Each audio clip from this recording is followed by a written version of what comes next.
And good afternoon, everyone. Again, my name is Mark Weinstein. I'm a senior product manager here at Learn on Demand Systems.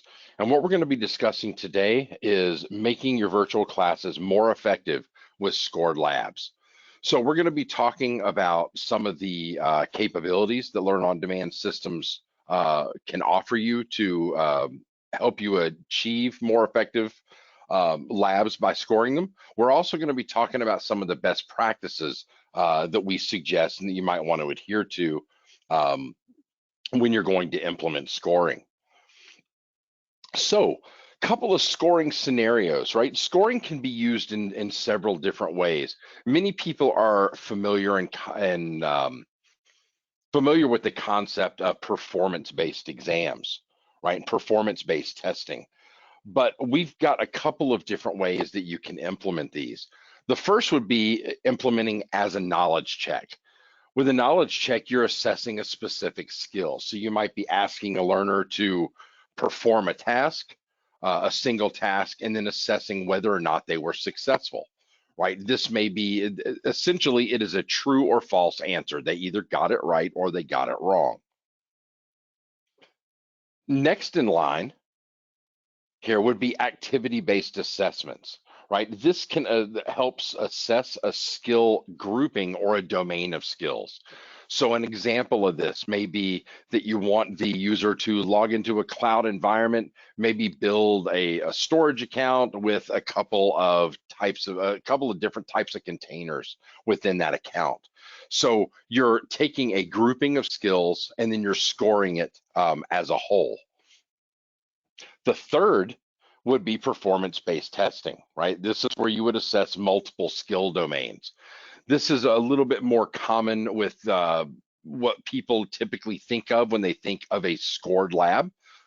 So in this example, you might give a scenario asking the student, maybe you give them a scenario and you tell them exactly what you expect based on that scenario.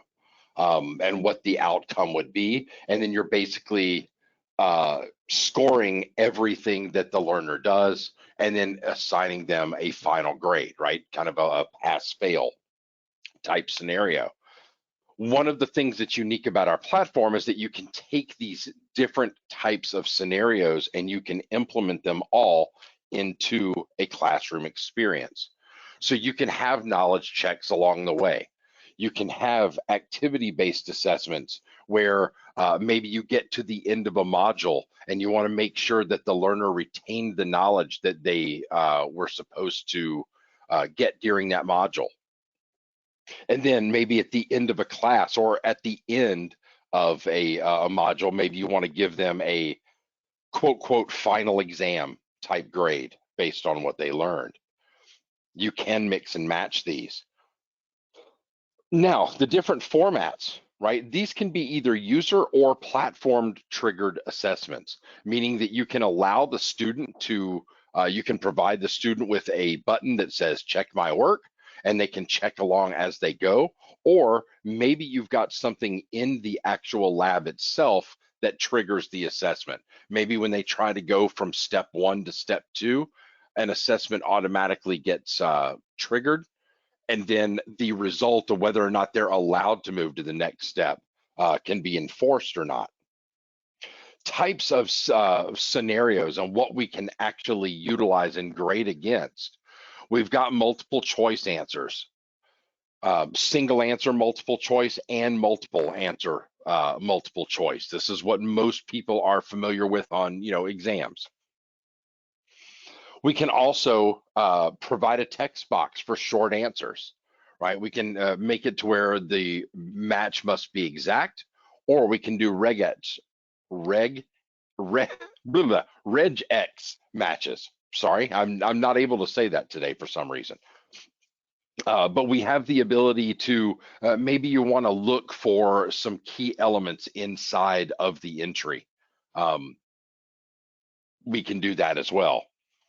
And then lastly, we can have automated scripts. These scripts could be PowerShell, they could be Windows batch files, they could be bash files for Linux.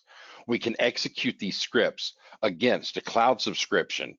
It can be against a virtual machine in the lab, or it could also be to a Docker container.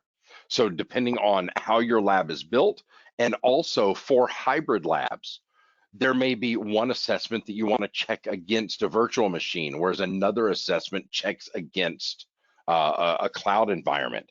So these are not independent from each other. They can be, you can mix and match to meet whatever scoring scenario you're trying to accomplish.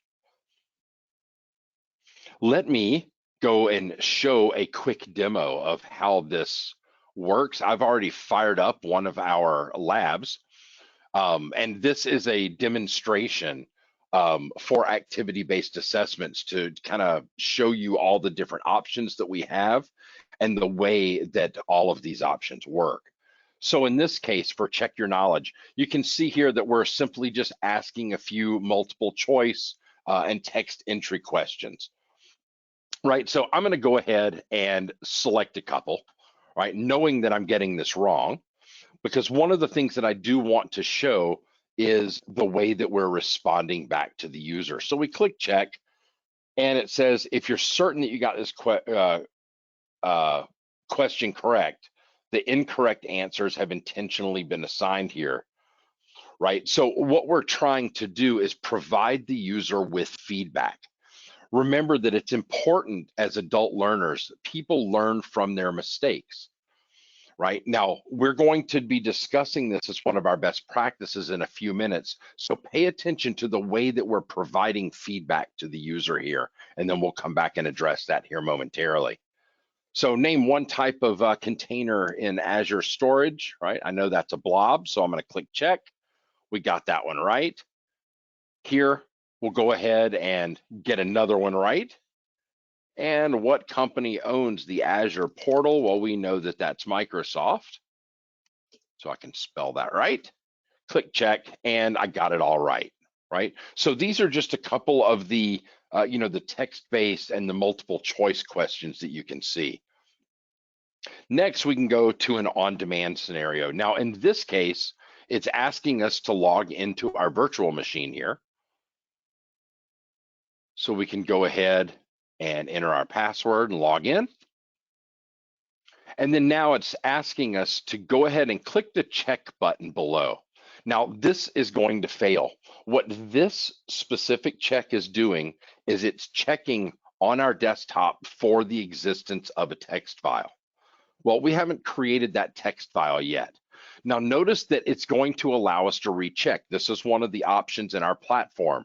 Maybe you want the user, in order for a user to learn from their mistakes, right? We can see now that there is no text file on the desktop, meaning that we need to create a text file on the desktop. Right now, there are also a couple of different ways to do this. Now, one of the things that we like to talk about as far as a best practice here is that you want to provide, what you're essentially doing is you're scoring and you're grading a student's progress based on the result. It doesn't matter how the student gets to that result. It doesn't matter if the student opens up Notepad and creates a text file. In this case, I'll just right click on the desktop and say new text file. And we'll call it my text file. Now, if I go and click on check again, you're going to see that we're going to get a different result. No text file on desktop contains the word project in it, right? So if I now go and just rename this text file, Mark's project, and then go back and check once again, we can see that now the student has not only done what you've asked them to do, but they've done it correctly. This is really, really powerful for doing things like checking best practices, for checking to make sure that the user was able to get the desired outcome of what they've learned. But again, you're not judging based on the way that they're doing it, right? For those of you that probably remember the old performance-based exams, 10 years ago, typically used like flash based animations, right? It was a simulation. This is not a simulation. This is a real virtual machine where the student has the power to do whatever they need to do in their lab. But as you can see here, we're able to truly test to make sure that they were, through the power of PowerShell and scripted activities, we can test to make sure that they got the knowledge that they were looking for out of the exercise. We've got another one down here just as a demonstration that uses the Azure portal. So I'm going to go ahead and click here to log into Azure. And while we're logging in here, I'm going to go ahead and click check. Go ahead and get these scripts executing against our environment, right, to save a little bit of time. And you can see that the lab setup that we created here already had a container created. So what I'm going to do is just to kind of demonstrate, and this just shows how these scripts can execute against a cloud-based provider. It's not necessarily only for a virtual machine. As you can see here, we've got our storage account. So if I go in here and now create a container, and I will just create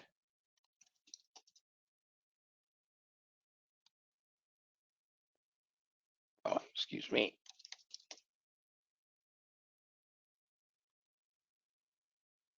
And we're just going to create a blob container here.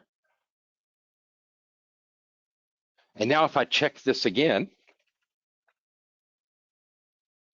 this now should notice that I have, oh, of course, I didn't follow the directions.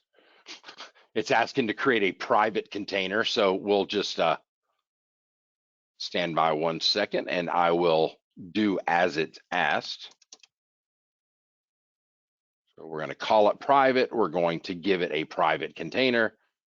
And then it wants us to upload some files. So inside of the private container here, I will just upload Mark's project file that I just created on my desktop here. Okay, and now that is done. So now I can go back and check it, right? Now I could have created the private container. I could have used the command line. I could have used the Azure portal. I could have, had an application that created it. I could have, dragged my file into it. I could upload it through the HTTP upload as I did. Again, what it's scoring is that I was able to achieve the proper outcome. Right, click next here again, and now you can see, here's an example, the same questions that we had before. So in this case, I want to go ahead and get a couple of them wrong too, so that you can see how this works.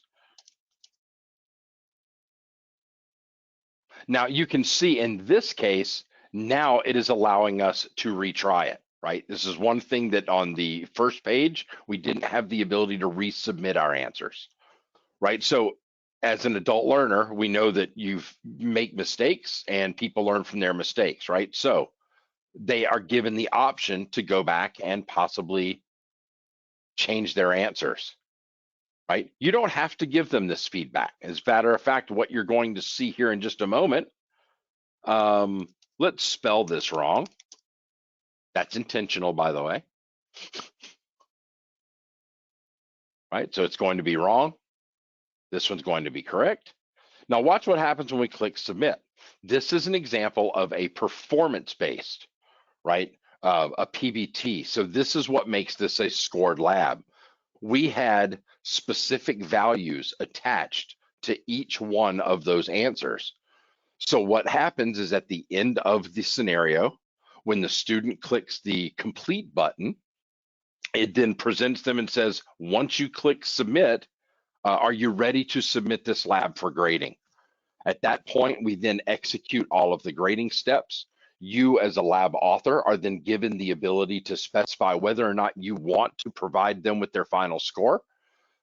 If you do, Great, you can do it just as you see here. Otherwise, maybe you don't want to give them a score. Maybe you want to say your lab has been submitted for grading, and then you just want to be able to reference those scores back inside of the LOD platform, right, which we're going to be showing you here momentarily. All of these answers are stored inside of our platform, and we'll get to that here in just a moment. So one of our best practices and what we would suggest here is use scoring at all stages. If you look at the way that a typical, let's say a 3 or a 5 day class might progress, you may want to put a knowledge check right at the beginning of the class, right? This will help validate, is this class, right for the user? Right? Do they need to actually, maybe you want to put these at the beginning of each module. Maybe the student already knows about Azure Storage and Azure Virtual Machines, but maybe this can help identify the specific learning areas that the student may need additional reinforcement with. During the class, you can have activity-based assessments. Again, we call these gated challenges.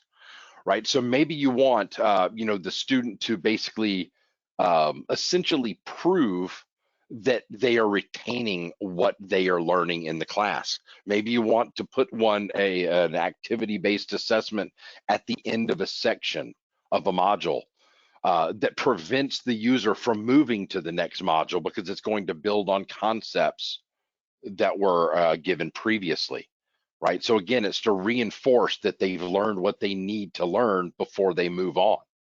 And you can choose to make that a blocking action or not. Maybe you're fine with them, they didn't score 100%, but it's okay if they move on to the next section.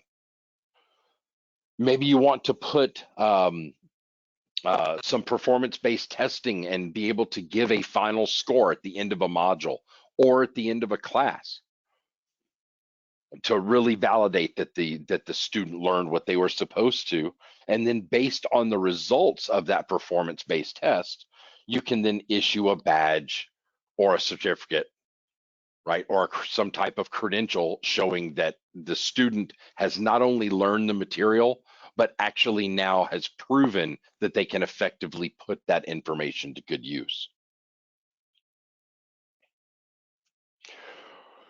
Another best practice, for those of you that already use the LOD platform, you know that we expose variables and lab variables inside of the platform itself. Things like the lab instance ID to provide a unique value, the username, potentially you might want to store a password, for a cloud credential, or any other variables. It is suggested that you not use the lab variables inside directly like this, right? So in this case, instead of populating the URL with that lab variable, it is recommended that you use native variables in whatever language you're doing development in. As I mentioned, as of today, we support PowerShell, Bash, and Windows batch files. In the near future, we're going to be extending this to include languages such as Node.js and Python. So use variables that are native to the language that you're doing development in, and then pass those variables inside of your code. It's going to make your code a little bit more robust, and a little less susceptible to potential transient issues. Now, a best practice for ABA scripts, for those activity-based assessments, is provide dynamic feedback to your users. This is why I mentioned a few minutes ago when we were looking at the results, pay attention to the feedback that we're giving the learner. Right, so in this example, you can see that this was taken from a challenge for Amazon Web Services, where we're going to check the existence of a VPC, which is a virtual network. In this case, the VPC was created properly, But then we're validating the public and private subnet creation. And in the lab itself, we informed the user that they should execute these tasks by using Amazon's best practices. And those best practices are to state that you should have no less than two availabilities, or excuse me, two subnets, and those subnets should be created across availability zones for high availability and resiliency. So in this case, we're providing feedback to the user saying that all of your public subnets were placed inside of the same availability zone, and we even let them know what availability zone those subnets were placed into. This way now they know exactly what they need to change in order to make this ABA pass, right? So again, it's all about failing fast and failing forward, right? Because if now they got it wrong, they've gotten some feedback on what they did wrong, they can go back and make that change in their environment until this activity passes, right? That's what helps adult learners learn. Down at the bottom, you can see validating private subnets where there's not enough private subnets configured for the VPC.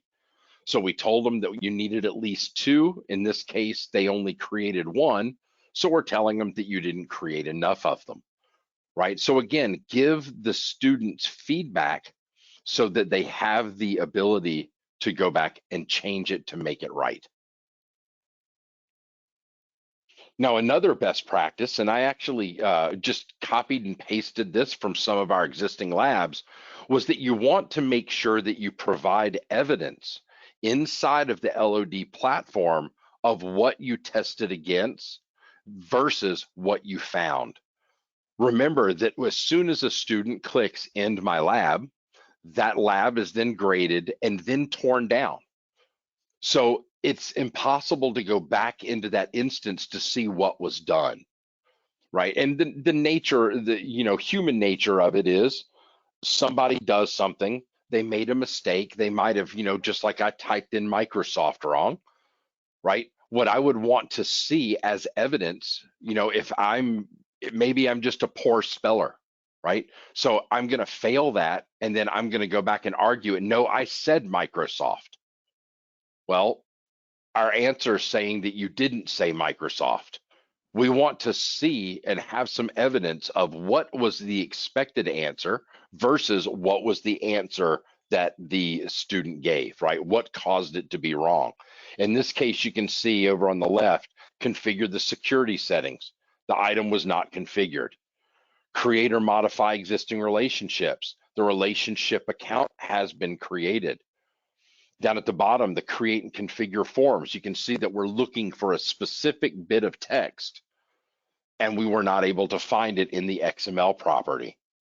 And then over on the top right, there's more of a graphical view where we're expecting a specific IP address, which the student got right.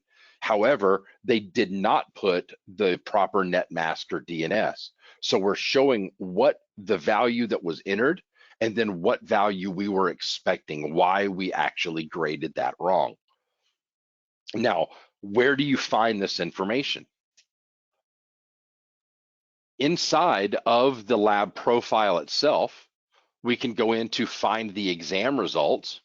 And you can see right here is the exam that I just took right on the top line where I got a 3 out of 7, so I didn't pass. I can go in and click on the details and I can actually see the score report. Now, certainly you can do this manually by logging into the LOD profile or the lab profile inside of LOD, and you can find this information that way. But remember that all of this information is accessible also through our API integration. So if you've got your own LMS that you use today, and you want to be able to hook up a student's account with, and track their progress through the labs, you can do all of this through the API integration and have access to all of the score reports, as well as, the individual questions that were asked and what those answers were.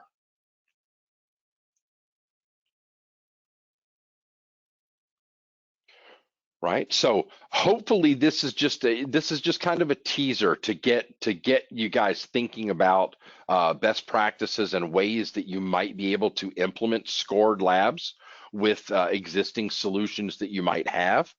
Going forward, we really feel that providing real-time feedback to students and explaining what they're doing right as well as what they're doing wrong is really going to enhance the learning experience by creating this. If anyone has any further questions, anything that we at Learn on Demand Systems can help you with, we've got an entire team of people that are willing to help you analyze the labs and the classes that you are creating, and trying to we're here to help you through the process, guide you through these best practices, and assist you in making this a successful venture. So feel free to reach out to us, and we'll do everything that we can to help. So I want to thank everybody for attending today, and thank you very much.